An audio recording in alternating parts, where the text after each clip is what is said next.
Our next guest has a net worth of more than $4 billion, and he says he owes his success to providing credit to the less fortunate. So what does he think about Washington's efforts to smack down credit card companies here on behalf of the poor? Ricardo Salinas is president and CEO of Grupo Salinas and Grupo Electra. My power lunch partner in capitalism, Michelle CARUSO-CABRERA, is here as well. Michelle, you lured him into this appearing on the show. Why don't you take this? All right, I will do that. Mr. Salinas, thanks for joining us. We want to talk about why you're in the United States over the next couple of days here, where you talk about extending credit to the poor. But first, before we get to that, I want to ask you about, I know you have strong opinions about Congress's efforts recently to either put caps on interest rates or yelling at the credit card companies and telling them that they're being usurious. What do you say to all that? Well, you got to be very careful, you know. I've seen this happen before in my country and other places. It's a very nice, popular speech to say we're going to protect the poor from these abusive bankers. And yes, there's some of that. But overall, you got to be very careful, because by trying to do good, these do-gooders eventually really damage the ability of these people to access any kind of credit. Yeah, doesn't it seems to me that if you put a price control in there, if you get in there a lot, what you end up doing is actually extending less credit to the poor. Well, see, that's the whole point. When you give a credit, there's a fixed cost regardless of the amount of the credit that you're giving. And the point is, when you put caps, it's only profitable to make large loans, not the small loans that the bottom of the pyramid wants. So, and the bottom of the pyramid is how you've made your money. We should remind people, you tried to buy Circuit City here in the United States when it was going into bankruptcy, because you have this huge electronics chain in Mexico, Grupo Electra, which has done very well marketing directly to what we would consider the subprime customer. Nobody wants to lend to the subprime customer here in the United States, but you think that's a mistake, right? Well, not only to the subprime customer. Nobody wants to lend any money, period. You know, that's the problem right now. People are very scared about deploying their capital, and there's a huge correction of credit, taking back of credit.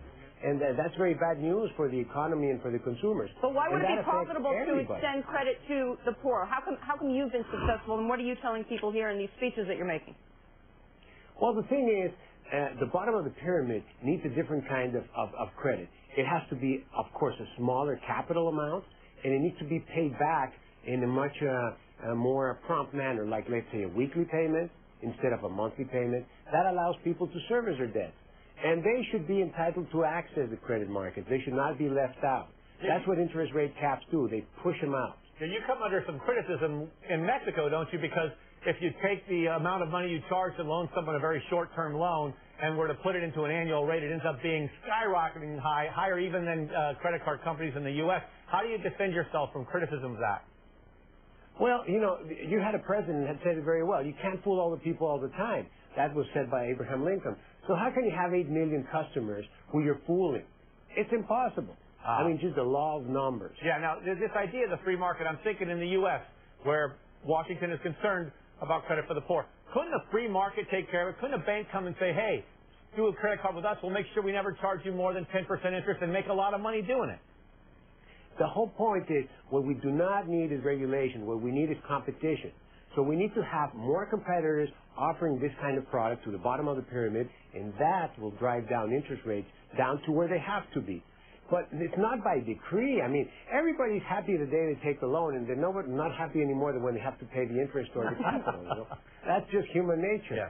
And nobody's happy with the interest rate they're paying. And you also cannot be happy with U.S. efforts. They're also talking about the idea of, I owe the bank a mortgage for my home, and they want a bankruptcy judge to be able to actually say, you know what, bank, you're only going to get 30% less than what the homeowner owes you. And they'll just do this loan mod and actually summarily change the contract. I'm thinking that someone like you who loans money doesn't think that's a good idea. Well, we're very careful that when we make a loan to somebody, the terms are completely set. We don't increase the rates. We don't decrease the term of the loan. It's a fixed weekly payment, and that's it. And we take all the risk behind it. So I think that's also a way to do business that's more sensible, as opposed to adjusting rates up and down or to taking back the credit line when people can't pay. I think that's not right. But that's just the way to do it. Yes, sir. If you're so good at this, serving the bottom of the pyramid, what's stopping you from coming into the U.S., setting up a new bank, and starting to serve the poor here? Well, I'm looking around. I tell you, before this, America was the land of credit and easy money, so they didn't need our services at all. But the way things are today, there's almost 40% of American households are making less than $25,000 a year.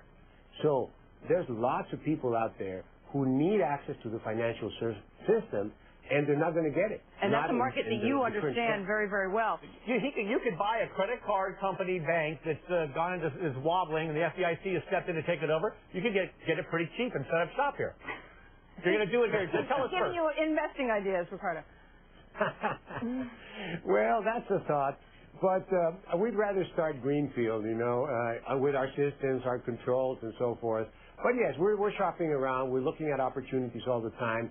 And let me tell you, this is the first time that I've seen people so scared in this country to give credit. It's really a shame. How does the world economy look to you? Do you see, we are talking about green shoots here in the United States. Do you see that at all, or do you think the global recession ends somewhere else in the world first? Well, I think that the excess of the credit markets was definitely a U.S. phenomena and maybe a European one. But I don't see that happening in Asia and Latin America. We have pretty good economies and they're doing well. Of course, Mexico specifically depends a lot on the export business to the American market and the tourism industry, which is now heavily damaged by this swine flu scare, which, by the way, is a total exaggeration, mess, overtold, overdone, etc. Yeah, we all agree with you. All right. Yeah. Thank you so much, Ricardo Salinas, for being here, and thanks a lot, Michelle Caruso-Cabrera.